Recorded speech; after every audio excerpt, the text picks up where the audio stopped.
Арыбаңыздар, НТС телеканалы Жогорку Кеңеш өзүнүн сайтына Борбор калабыздын статусу боюнча жаңы мыйзамды чыгарды. Ал мыйзамдын демилгечиси Борбор калабыздын мэриясы. Кыскача токтой кетсек, мыйзамдын алкагында мындан кийин Бишкек шаардык кеңештин депутаттары мэрге жана анын орун басарларына ишенбөөчүлүк көрсөтүү укугунан ажырайт. Биринчиден, экинчиден шаардык кеңеш шаардагы муниципалдык мекемелердин, уюмдардын ишмердүүлүгүнүн натыйжалуулугуна көзөмөл жүргүзө албайт. Башкача айтканда, шаардык кеңештин мүмкүнчүлүктөрү кескин кыскарууда.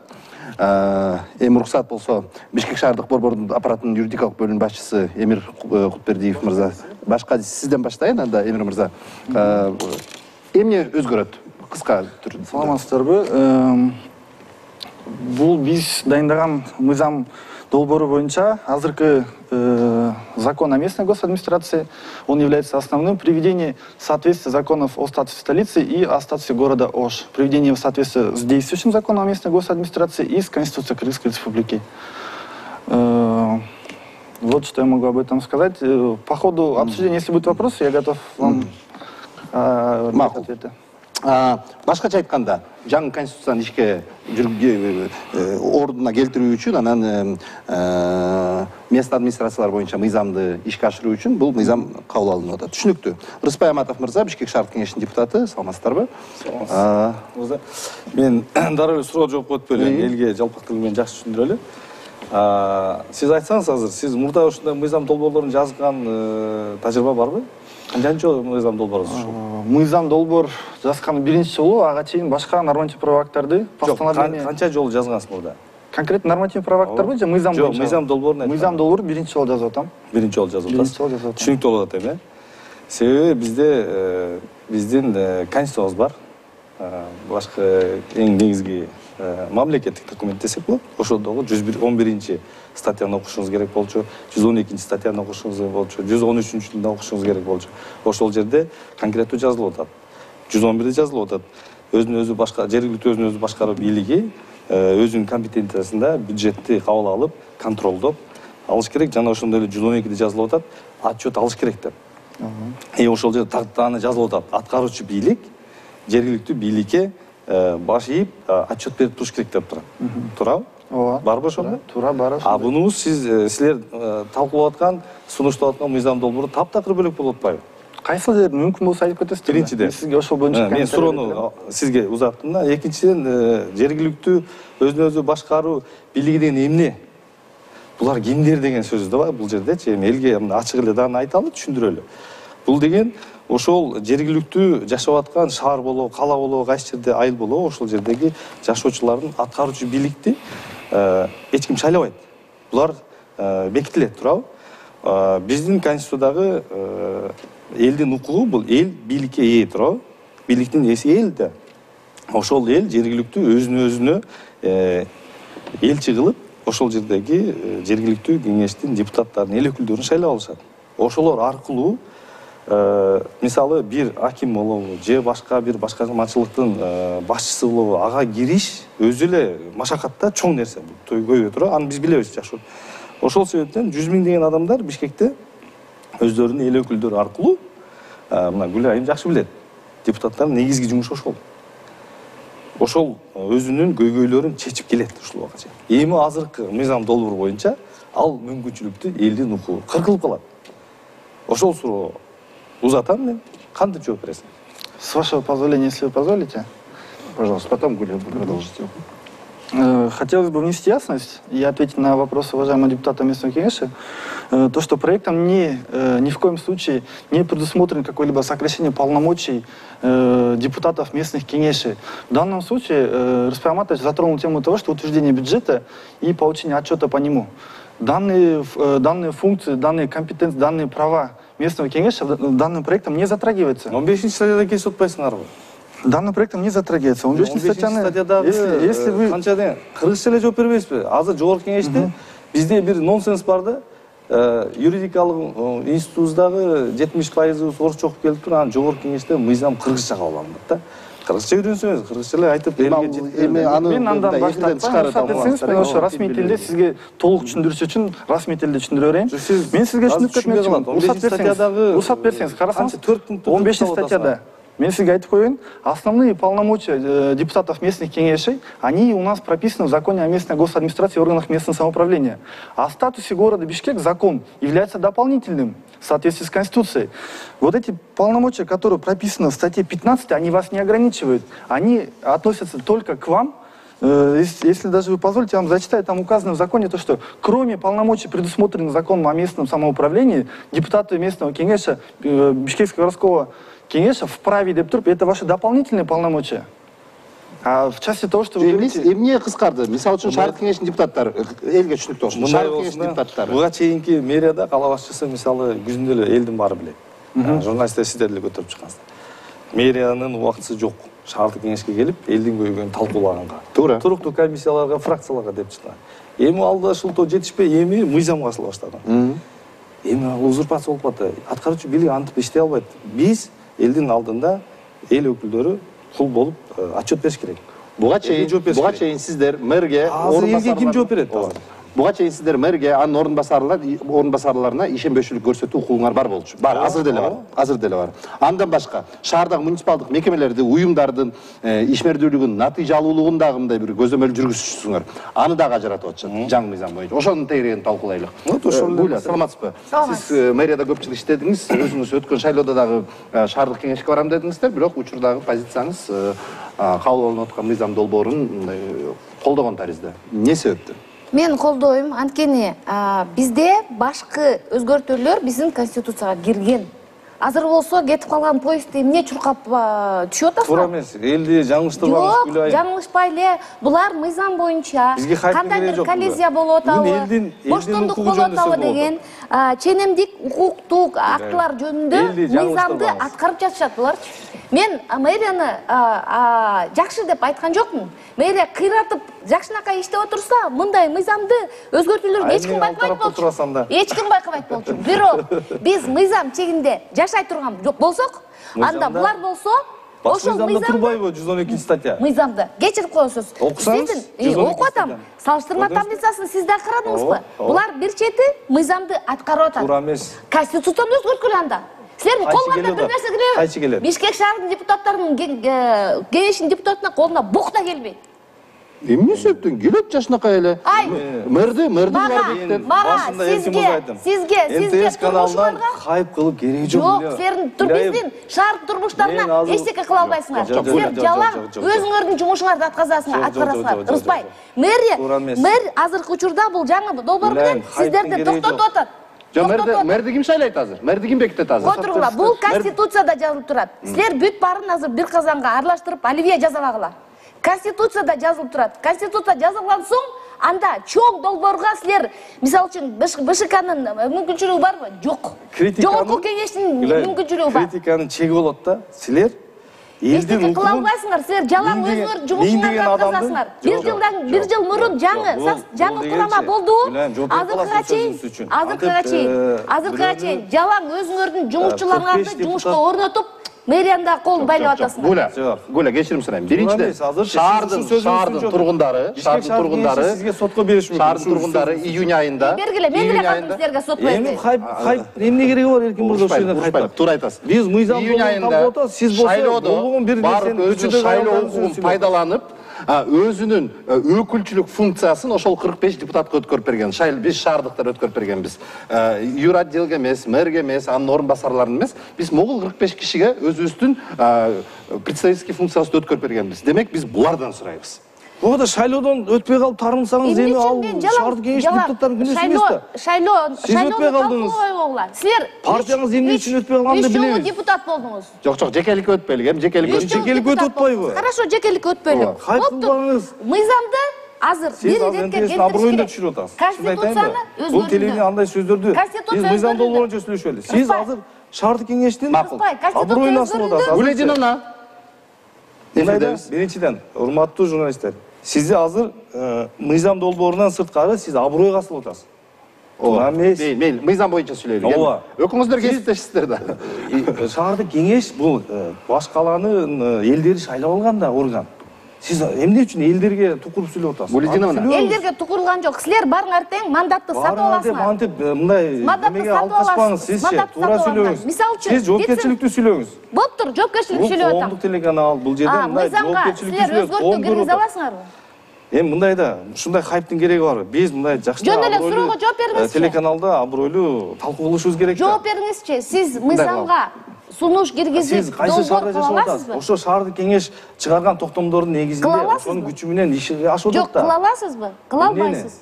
Кылып келгенбиз, кылып эле атабыз өзүбүз. Кыла албайсыз. Мыйзамга өзгөртүүлөрдү жогорку кеңеш киргизет. Шаардык кеңештин депутаты. Шаардык кеңештин өзүнүн функциялары бар. Эми сиз иштегенсиз ошол жерде мэрдин кеңешчиси болуп, билебиз кандай иштегениңиздичи. Азыр эми көчөгө чыгып калсаңыз эле кайра башка масканы кийип алганыңыз туура эмес да, Гүлайым. Бош нерсеңерди жазалган жумушуңарды мыйзам кыскартып атат. Сиз эгерде мэрияда иштебесеңиз, мен сизге башкача сүйлөмөкмүн. Сиз мэриянын ичинде системаны билесиз. Мындай кылалы, Гүлэже. Кантип жумуштан кеткенсиз? Суроо берейин.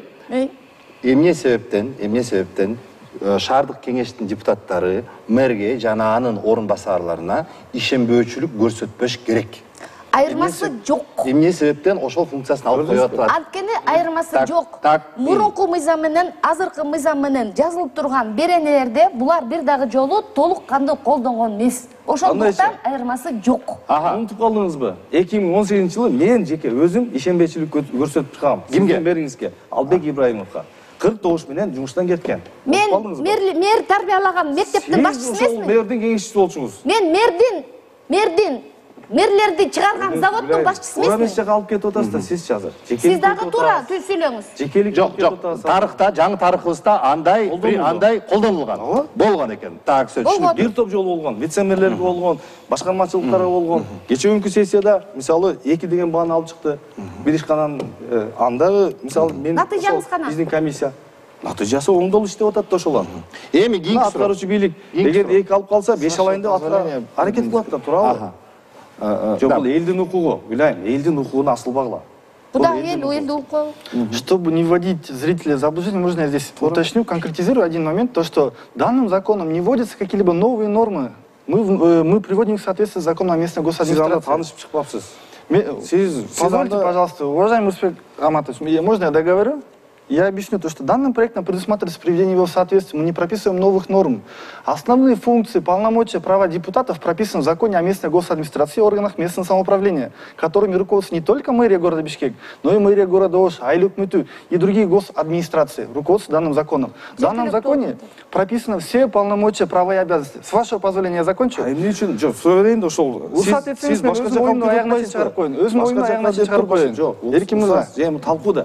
Эмне үчүн анда баш кала менен Ошту өзгөчө кылып мыйзам кабыл алган 2013. Уруксат этсеңиз мен ошондо кошуп кетейин. В соответствии с Конституцией города республиканского значения обозначены город Бишкек и город Ош. И статус их определяется законом. В данном случае эти два закона, которые абсолютно идентичны. Не идентичны. Абсолютно идентичны, я вам могу сказать. Вы ознакомьтесь, уделите на это время, прочитайте. И хотелось бы, вот, Эльки Мурза, вам объяснить, вот, наверное, вы понимаете то, что а статус столицы, они являются дополнительным к закону о местной госадминистрации. Мы не пишем что-то новое, мы не добавляем что-то новое, конкретно то, что ограничивает прав. Мы пишем то, что уже есть в действующем законе о местной госадминистрации. Приводим его в соответствие. Основная цель данного проекта закона. Вы житель столицы, вы гражданин столицы, да? Да. Вам не кажется, что вот вас и меня урезает в наших избирательных правах? Потому что тот городской кеңеш, который мы выбирали, и 45 мандатов, лишается основной представительской функции. Которая именно? И лишать... Назначать и лишать, что вы говорите? Оказывать вотум недоверия. Вотум недоверия по отношению к главе исполнительного органа МСО, он остался же. Данные полномочия также остаются. Можете посмотреть статьи 28 или 27, если я не ошибаюсь. Мамлекеттик органдардын жетекчилерин мисал үчүн булар көзөмөл кыла албайт. Мырза, мындай да. Бизде ар дайым кылалчы эмес мурунда. Мурунда эле кылалчы да эмес. Ар дайым талкууда мен көрүп келем да. Ушундай жалпак сөз менен, жылма сөз менен элди мындай тегеретип келип туруп, бүгүнкү күндө эмне үчүн мен мындай эмоционалдуу айтып аткан сөз элдин укугуна тийбегиле. Шаар, Бишкек шаар бул баш кала. Ош дагы чоң шаар. Өзүн көйгөйү менен Гүлайым, мындай да. сиз иштедиңиз, көрдүңүз, анан кийин абройго асылып дагы туура эмес жакка алып кетип атасыз. Мен жакшы эле сүйлөп атам азыр, айтып атам сиздерге. Элдин укугу сиз эгерде бирөөгө кайрылбасаңыз, бир эл өкүлүнө өзүңүздүн көйгөйүңүздү чече албасаңыз, ал башкаларга тиешеси жок да. А башка канча жөнөкөй жарандар, карапайым эл ошол шаардык кеңеш аркылуу арыз муңун жазат, туура эмес чечилип калган нерселерди сессияга алып чыгышат. Мен депутат болбой эле чечем, мисалы үчүн андай нерсе. Жок, Рустам мырза, бирок эме айткан жокмун. Азыр деле ал арыз муңдарды жазып келе беришет. Себеби акыркы сессияда айтып берейин бир окуяны. Жазылат, жап-жакшына жазылат.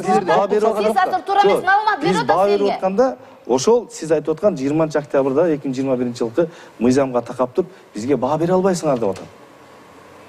Түшүнүп атасызбы?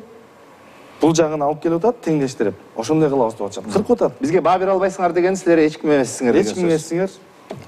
Андай эмес. Саясатчыны мындай Андай эмес. Рыспай Алматович, сиз болсо азыр элди алмаштырып атасыз.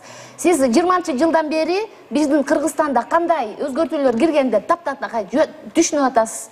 Сиздер баарыңыздар билесиздер. Ошол жобого, ошол беренеге такалып кеткенде силер бирөөңөр дагы факты менен иштебейсиңер. Бирөөңөргө жакса же бирөөңөрдүн округдагы шайлоо округундагы жумушуңарды жасабай койгондо ошондо гана асыласыңар. Силер эл менен жакшынбаңыздар. Ар дайым эл менен жакшынасыз. Сиз дагы азыр мен жакшы депутатмын, калган депутат жаман деп атасыз. Мындайча айтканда. Калгандар билбейм, мен болсо иштеп атам деп атасыз. Андай эмес. Сиз депутат болгон соң депутаттык корпустун жоопкерчилигин дагы унутпаңыздар. Жок, мындай сөз болгон жок да бу жерде. Мындай концептуалдуу сүйлөшөлүк, э? Чалгы эмес деп уйлайм. Гүлидин ана, сиз белгилүү бир партия менен шайлоого баргансыз өткөн жылы. Баргам. Анан мындай история не любит сослагательных наклонений, но если бы эгерде сиздердин партия өтүп азыр ушул шаардык кеңештин депутаты болуп отурсаңыз, анан ушул мыйзам сизге келип атса, сиздин функцияларыңызды кесип атса, сиз кандай реакция кылат элеңиз? Мен колдойм. Мен бул мыйзамдын долбоорун колдойм. Анткени булар депутаттар, Бишкек шаарынын депутаттары эмне кыларын эмнечек деп билишпейт. Ошон үчүн бир нече алардын жанагы жазылып турган укуктарын бир нече кесиш керек. Анткени булар аябай көп укуктары, жоопкерчилиги абдан аз. Мен элдик деп эле жакшына беришет. Ошон үчүн кыскарганда булар эсине келет. Аны кыскартпай эле биротоло эле жок кылып салбайлы анда шаар. Жок, эмне кереги бар? Номиналдуу түрдө бир алкагындагы өзгөртүүлөрдү киргизиш керек. Бизде мыйзамдын сапаттары абдан жогору, абдан сонун сапаттары. Керек болсо жанагы боштондук менен коллизия деген эки сөзгө дагы атайын мыйзам чыгарылган. Рыспай Алматович, сиз жогорку кеңешке даяр болуп турсуз, ошол жака барып туруп мыйзамга барыңыз. Сиз Бишкек шаарынан уже бүтүрдүңүз. Бирок сиздердин ар бир ошол ишкананы талкуулап атканда, мына сиз айтып атасыз, отчетту тиги 2 койдук, 3 койдук. Эмне качандан бери мугалимсиңер силер? 2-1-2 койгондо. Бирөөңөр бюджет талкуулап атканда, бюджетти талкуулап атканда урбанистика изилдөөлөрдү бирөөңөр колдоносуңар, бир да депутат колдонбойт. Жалаң эле өзүңөрдүн кызыкчылыгыңарды текшересиңер. Баягы шайлоо бүткөндөн кийин 1 жылдын ичинде ар бир биздин тармакка, ар бир шаардын тармагына өзүңөрдүн кадрларыңарды киргизесиңер. Андайды жогорку кеңеш деле колдонбойт, ачыгын айталы. Андай негизи эле колдонулбай калган. Ошон үчүн бул болсо Конституциянын алкагындагы бир топ мыйзамдарга өзгөртүүлөрдү киргизиш керек. Булар өзүнүн түз жумушун аткарып жатат. Сиздер ушуга макул болбосоңуз, Конституцияны өзгөртүңүз анда. Конституцияны өзгөртүңүз. Туура эмес, таптакыр туура эмес жакка алып кетип атасыз. Туура. Билем. Мындай да миллиондогон элдердин анын ичинде канчалаган акылдуу биздин элдерибиз бар, туурабы? Шаардык тургундарыбыз бар. Ошолор жөн эле угуп отурса эле ушундай нерселерди референдумга биз барыбыз. Туура эмес нерселер сүйлөй берсеңиз. Сиз референдумга катышып бар же жок деп айтканыңызды мен билбейм. Шаардык тургундарды сыйлаш керек. Алардын укуктарынчы. Мен эл өкүлү катары, мен 10 жылдан бери ошондой маселелер менен көйгөймөн келем. Сиз билбесеңиз, мен өзүмдүн шайлаган элим билет. Мен ошол жердин кулумун. Мен өзүм милдетимди аткарышым керек. А эгерде ошол нерсени аткара албай калсам эртеңки күнү, ошол укук ченем дерим кыркылып калса, элге эмне деп жооп берем? Азыр жаңы мыйзам боюнча мэрди ким дайындайт? Президент. Бишкек жана Ош шаарынын президент дайындайт. Жаңы мыйзам боюнча президент дайындайт экен. Анан президент дайындаган мэрге шаардык кеңеш ишенбөөчүлүк мындай көрсөтпөй коюу мүмкүнбү? Мүмкүн. Мыйзамга ылайык, ооба мүмкүн. Мүмкүн. Бишкек шаарынын кеңешинин эмгичектүү күчү чоң. Булар пайдаланбайт. Менин талкуум ошол эле бөлүгүнө. Бишкек шаарынын кеңеши чынындагы кеңеш биздин ар бир шаар тургундун кызыкчылыгын аныктаган кеңеш болсо, баардык мүмкүнчүлүк ошол бойдон калды. Жок. Бирок чындыгында Рыспай мырза, буга чейин канчалык шаар башчыларын менин эсимде Кубан Кеңешевич Кулматовдон баштап, Албек Ибраимов, анан Сурахматов болду, жана башкалар. Баарын эле мындай президент көрсөткөндө эле шаардык кеңеш ооба биз сиздерди колдойбуз деп ак чапаныңарды алып келип, ак калпагыңарды кийгизип эле мындай колдоп коюп аттыңыздар да. Жок, бул кишиге каршыбыз, бул деген жер сатканы бар экен, мунун мындай артында кара иштер бар экен деген мындай каршы чыккандык да болгон эмес да. Балким ошондон улам шаар тургундары мындай ишенбей деле калган. Эми мындай да биздин урматтуу журналисттер көпчүлүк учурда жогорку кеңешке мындай көңүлдү көбүрөөк турасыздар да. Шаардык кеңештин сессияларында эми биздин отурган жерибизде тар, көп журналист бара албайт, мүмкүнчүлүгү жок. Альтернативалык шайлоолор болгон, мисалы 17-жылы биз оппозициялык партия болчубуз, биз өзүбүздүн мэрди алып чыкканбыз. Кулат койгон, өтө албай калганыбыз мисалы. Эмне үчүн биз дайыма мен колдогон эмесмин ал мэрди. Кийинкисине деле колдогон эмесмин, мурункусуна деле колдогон эмесмин. Ошончолук ишенбейчилик да көтөргөнмүн. Көптөгөн башкармачылыктардын начальниктерине, башчыларына ишенбейчилик көтөрүп келатабыз. Эми ал нерсени көрбөй, билбей туруп эле анан сындай берген туура эмес да. Процесс болуп атат. 2 алган киши 5 алайын деп аракет кылат. Же болбосо анын башчысы жумуштан алат, алмаштырат. Ушундай саясат менен иштейт да. Эл бир терезени билиш керек. Өзүнүн өкүлү барбы? Ошону шайлоо мындай дейм, ар бир 4 жылда бир эле укугу бар экен. Шаардыктардын, таза шаардыктардын өзүнүн өкүлдөрүн шайлап алган. Анан шайлап алган өкүлдөрүн тепкилеп иштеткен жакшы, укук берип, же мүмкүнчүлүгүн кыркып коюп, сындап отурган жакшыбы? Силердин мүмкүнчүлүгүңөр абдан кыркылган жок. Силер жакшылап там элесиз. Кайсы эң чоң функциялары калып атат? Бүт баары калып атат. Бюджетти талкуулоочу. Бюджет. Эң негизги шаарды бюджетти талкуулош керек. Ар бир бюджеттин, ар бир тыйынын, ар бир сомун булар талкуулап туруп, биз менен такташ керек. Бишкек шаарынын кеңешинин депутаттары ар бир өзлөрүнүн шайлоочуларына кайсы сом, кайсы тыйын, кайсы жерге кетти деп талкуулаш керек. Андан кийин бул мэриядан отчет сураш керек. Так, бюджет дагы. Президент дайындап калды азыр.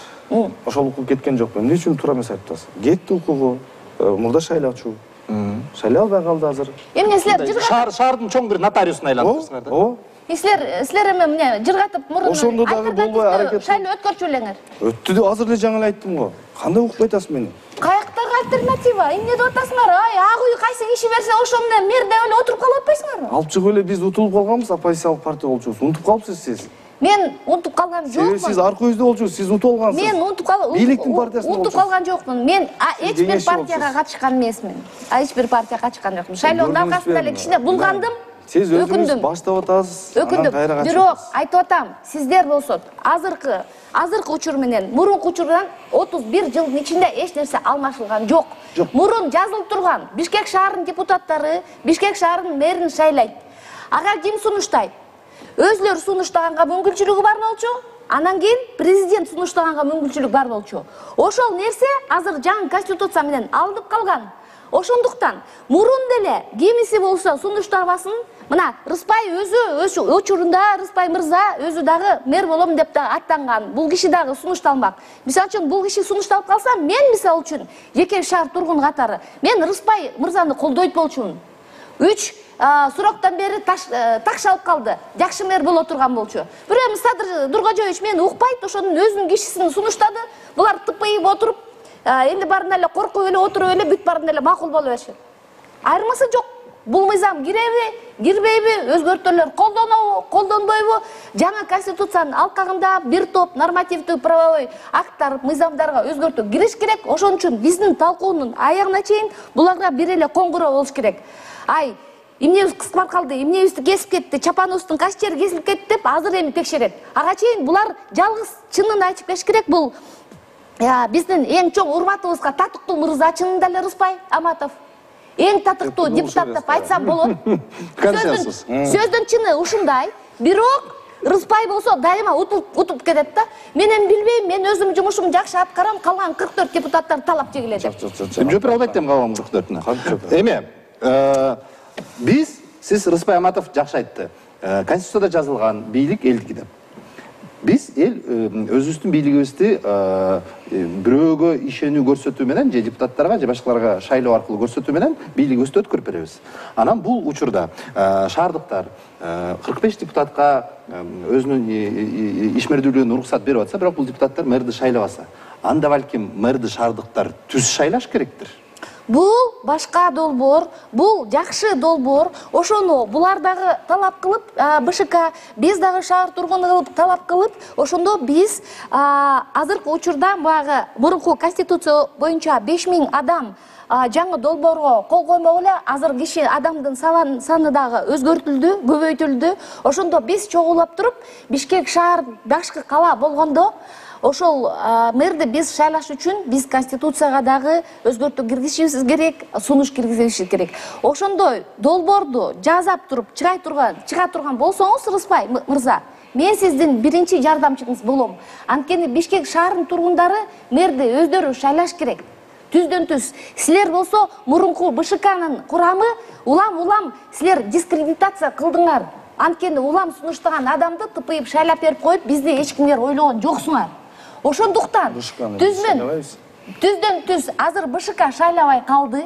Азыр мэрди президент өзү сунуштап, өзү бекитип берет. Ошондо ошол норманы, ошол мыйзамды өзгөртүү үчүн жаңы долбоор боло турган болсо, мен ошондо мэрия менен кармашам, сиз менен да кармашам, же болбосо сиз ошонун автору болсоңуз, сизди колдойм. Өзүм айтып коеюн, мына Гүлайым мындай да, азыр Эркин мырза туура сөз айтты да. Бийлик элдики. Элдин 3 гана шансы бар экен да, мисалы аз эсептесек, бул мамлекеттин президентин шайлап алат, түз туурабы? Жогорку кеңешин шайлайт, анан жергиликтүү депутаттар шайлайт. Эми жергиликтүү депутаттардын азыр укук ченемдик немесин, мүмкүнчүлүгүн кыркуу процессине биз талкуудап отурабыз азырчы. Ошол жерде мен өзүм чын оюмду айтып атам. Элдин укугун чектебеш керек. Мисалы, ал биздин президентибиздин деле тегерегинде ушул маселени башкача өңүттө деле алып барып, урматтуу президент мындай болуп атат, тигиндей деп деле айтышымга мүмкүн да. Мисалы, биз эми ал процесстерди көргөлү келе атабыз, туурабы? Башка жака алып кетип калат. Биз азыр үчөө сүйлөшүп атып эле биз каяка алып кетип атабыз, угуп аткан телекөрүүчү деле түшүнбөй калышы мүмкүн азыр. Ошон үчүн мен түз айтайын деп атам. Абырой Асылбайны менин бир гана аргументим бул элдин укугун чектебешибиз керек. Депутат деген сөздү дискриминация кылып, башка өңүткө айландырып, биз өзүбүз коом туура эмес жака кетип калганбыз негизинен. Туура шайлап алсак, туура депутат болот. Туура эмес шайлап алсак, туура эмес жака кетчү депутат болот. Ошон үчүн туура эмес депутаттардын ошол кандай шайлап алган, ал биздин мүмкүнчүлүгүбүз, ал көпчүлүк калың элдики. Анын калың эл өзү тандап шайлап алдыбы? Бул бар нерсе. Бул бар нерсе. Орусча айтат го, что имеем, то имеем. Анан ошол укугу бар депутаттарды тепкилеп иштеткен бул элдин өзүнүн иши, өзүнүн ою, өзүнүн эрки. Анан ошол нерсени кыркуу бул логикага жатпаган нерсе. Логикага, кызыкчылык бул ар бир жөнөкөй жаран карапайым кишинин укугу да бул. Мисалы, канализация проблемасы же башка проблемаңыз болуп калды, социалдык маселеңиз болуп калды. Анан депутат кимге кире албай жүрөбүз? Депутат чечкен жок, мэрия чечип атат. Айланайын, ошо депутат аркылуу чечилип атат, ошо депутатка кат жазып атат расмий. Депутат ошону коомун көтөрүп, өзүчө болуп чыкканда, анан аткаруучу бийлик. Сиздин 15 шайлоочуңузду кайра эле тиги үлгү кылбаңыз. Көрдүңүзбү? Сиз жалгыз үлгүлүү депутатсыз. 15 айтпаңыз. Ал менин образды айтыңыз. Эми антип айтпаңыз да. Мага көптөгөн күнүгө кайрылуулар түшөт. Бир дагы депутатка кайрылбай эле чечилип атат. Күнүгө кайрылуулар түшөт. Мына, ошо биздин БШКга, Бишкек шаардык кеңешине толтурган түшөт. Шаардык тургундардын кайрылуулары бар. Ошол биздин туруктуу комиссияларды билесиз, фракцияларды каралып эле келатпайбы? Азыр жогорку кеңештин сайтына илинди. Макулайм, ким чечип берип атканын анын көрөлүк, тазалык чечип берип атат дейlik десек, алар өзүнчө митингке чыгат. Башкалар чечелик десек, алар иштебей калат. Билбей калып атабыз, кимден сураш керек экенчи. Сиз жогорку кеңештин сайтына чыкты. Сиздер Бишкек шаардык кеңеши жогорку кеңешке кандайдыр бир расмий билдирүү, расмий каршылык көрсөттүңүздөрбү? Жок, азыр талкууда биз аны сөзсүз түрдө кайрылуу болот. Бул нерсени кагаз түрдө, расмий түрдө өзүбүздүн сунуштамабызды, кайрылууларыбызды жолдойбуз сөзсүз түрдө. Азыр биз аны талкуу учурundабыз. Мен айтар деген акыр аягында мына сөзүм бөлүнүп калып, мен айтайын деген мындай да, элди өзү кайрыла турган орган болуш керек да, өзүнүн чыныгы өкүлү болуш керек. Ошол чыныгы өкүлүнүн укугун кыркпаш керек. Гүлайым, соңку суроом. Шайлоочуларды жакшы билдик, көрдүк. Анан айтып атпайлыкпы, депутаттар иштеп атат, шаардык кеңеш функциясы менен колдонбай атат. Мына 3-чү чакырылыш, 4-чү, 17-чи чакырылыш деп. Анан балким күнөө шайлоочулардын өзүндөдүр. Ушундай курамды шайлап алып, алардан суроо талап кылбагандыктан. Шайлоочулардын азыркы шайлап аткан депутаттардын сапатын ар бирөөбүз көрүп жатабыз. Сиз туп-туура айтып атасыз. Сократ айткандай, народ достоин своего правителя. Сиз да күнөөлүүсүз, өз убагында, может быть, Рыспайды шайлабай койдуңуз. Мени шайлабай койдуңуз. Сиз да күнөөлүүсүз, Эркин мырза. Эмир, сиз да күнөөлүүсүз. Бирок азыркы учурда бир эле компоненттүү жанагы укуктар кыскарылып калган жерди булар аябай эле чоң маселе кылып көрсөтүп атышат. Булар мыйзам менен мэрия азыр мыйзамды нормага келтирип атат. Булардын жумушу муну келтирбей койсо, булардын өпкөсүн үсөт. Мыйзам бар да, мыйзам чегинде булар иштеп атат. Сиздер болсо, кайсы жерлер кыскарып калды? Кайсыңар силерге 111, 112, 113 кайчылаш болуп атат. Ошондо кыскарылган нерсе таптакыр эле булардын жумушун токтобойт, булардын жумушунун сапаты ошондо оңолот, булардын көзлөрү жаңыдан ачылат, анан булар көрөт. Биздин көзөмөлүбүз азайып калыптыр. Кой, башка жерде кишине көңүл буруп туруп, башкача иштейлик деп булар да ойлонот. Балким. Кийинки шайлоодо жогорку шаардык кеңештин депутаттарынын функциялары аз экен, же мэрди шайлай албасак, же эчке кылбай алсак, эч ким барбайт. Мындай чоң-чоң акча төгүлүп, чоң-чоң сатып алуулар болбойттур. Болбосо анда ошону көрөбүздөр, бирок азыркы учурда Бишкек шаарынын депутаттары кичине тиги мустак душка түшкөндөй болуп сезилип атат. Ошол мустак сууга кичине жуунуп чыккандан кийин дагы көрөлү. Шаардык кеңешке андай мындай мыйзам немеде тилинде кандай претензияңыз бар? Мисалы, ар бир шайланган депутаттын өзүнүн шайлоочусу мисалы ишмердүүлүгүнө жараша, мисалы кайрылуу кылып ишин көрсөтүп берет. Муниципалдык ишканалардын начальниктерин силер башынан аягына чейин уйпалайсыңар, эмчектүү уйпалайсыңар, жакпагандарды алмаштырасыңар, өзүңөрдүн штабтарыңарда иштеген балдарды, кыздарды алып келип, тажрыйбасы жок кишилерди жумушка аласыңар, анын баары тең белгилүү. Анда отуруп Мазгачева менен Пархановду бирөөң принцип, бирөөң принцесса экенсиңер деп мындай мазак кыласыңар. Мисалы, ошол иштей албай турган башчыларды, мисалычы, иштей албаган башчыларды сын пикирин айтыш керекпи бирөө жарым? Эгерде ошол киши да жок болсо, бюджет талкуулап атканда, силер жумушту баарын башында карашыңар керек. Эмне үчүн сен ишкананын начальниги 100 лампочка койгондун ордунда эмне үчүн сен 56 лампочка койдуң деп башында силер суроо бербейсиңер. Тыпыйып тиги мэрия берген тамакты жеп туруп, кол коюп туруп тарап кетесиңер да, анан кийин кичине силерди кытыгыласа, аны чалкаңардан кетиресиңер, элге асыласыңар. Биз элдин бийлигибиз, элдин өкүлүбүз деп. Андай дагы эмес. Силер дагы оң иштебей атасыңар. Баарыңар тең идеалдуу БШК болсо, сизге эч ким сүйлөй албайт. Бар идеалдуу болсо ошол жерде турбайт элек го. Ооба. Чоң таарынышыңыз бар экен Бишкек шаардык кеңешине. Биз аны эске алабыз.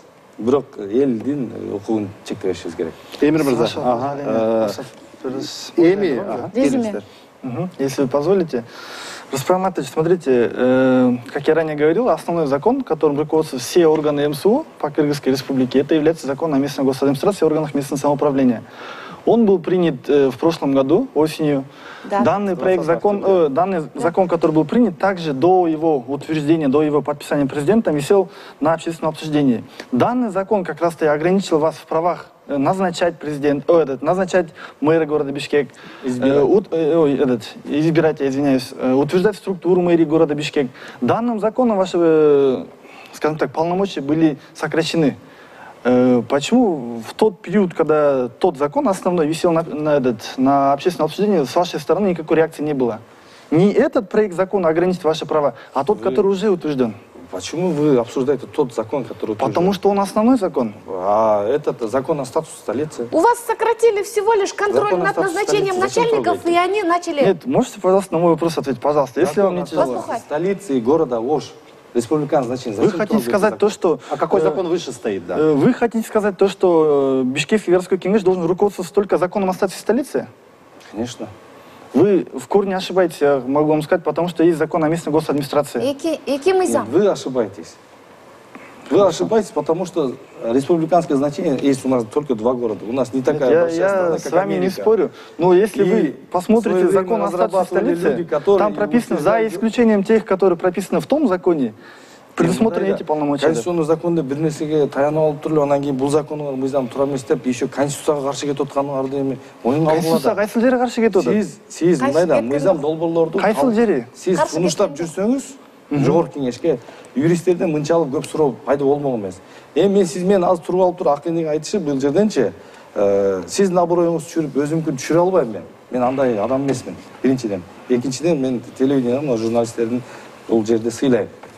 Бул жерде түз-түздүү жооп бериш керек. Укук ченемдик мүмкүнчүлүктөр чектелип атат. Шаардык кеңеш туурабы? Ооба же жок Эмес, жок, жок. Чектелген Ооба жок. деп, эми 15-чи статьянын баарын кыркып салып атпайсыңарбы? Барын эмес. Баары кылган жок. Силердин тиги алкыңар азайсын деген норма киргизип атат. Билем. Билем, мындай. Жыйынтыкты алсак болбой калды окшойт. Сиз эми блогер болуп жүрөсүз.